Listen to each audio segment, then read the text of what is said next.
পাশার দিয়া যদি মানে উপটা মেয়ে করবো উক্তা কইরা মেয়েকে ওই জায়গা দিয়েই ওই নদী দিয়েই খেলাধুলা করবে। নদীতে টাচ করবো। যদি মেয়ে যদি বলে যে আমার এই পিছন দিয়া মানে উপরের ছিদ্র দিয়া খেলাধুলা করো, তাহলে আপনি খেলবেন, সমস্যা নেই। মেয়ে যদি না বলে তাহলে জোর করে দেন, তাহলে নিচে দিয়ে আপনি খেলাধুলা করতে থাকবেন। আচ্ছা নিচের নদীতে খেলাধুলা করবেন, খেলাধুলা করলে মেয়ে মজা পাবে, আপনিও মজা পাবেন। আচ্ছা কিন্তু আপনার গিটারের পানি কখনো পড়বে না, আচ্ছা। গিটারের পানি আউট হবে না। মেয়ে তো যদি বলে তাড়াতাড়ি তুমি গিটারে পানি ফালাও, না, মেয়ে বলবে, কারণ ওই যে মেয়ে হাইরা যাইতেছে, তার জন্য বলবে। আপনার তো আপনি টাকা দিয়ে মেয়েরা ভাড়া করছেন না, হ্যাঁ আপনার যতক্ষণ মজা ততক্ষণ আপনি নদীতে খেলাধুলা করবেন, আচ্ছা সমস্যা নেই।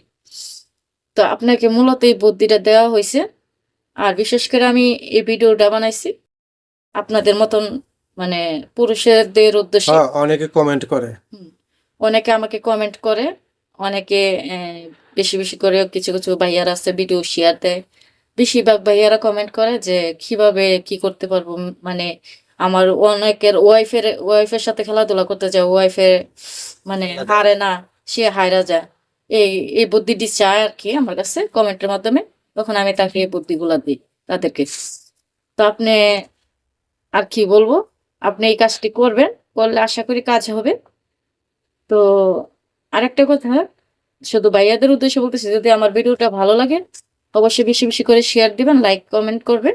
আচ্ছা ঠিক আছে। আমি আপনাদেরকে আশা করি মানে এই সলেট গুলা, এই বুদ্ধিগুলো আমি দিতে পারবো। তো ওকে সেই অনুযায়ী আপনার ভালো থাকবেন, সুস্থ থাকবেন। ওকে, পরবর্তী ভিডিওতে আমি দেখবো।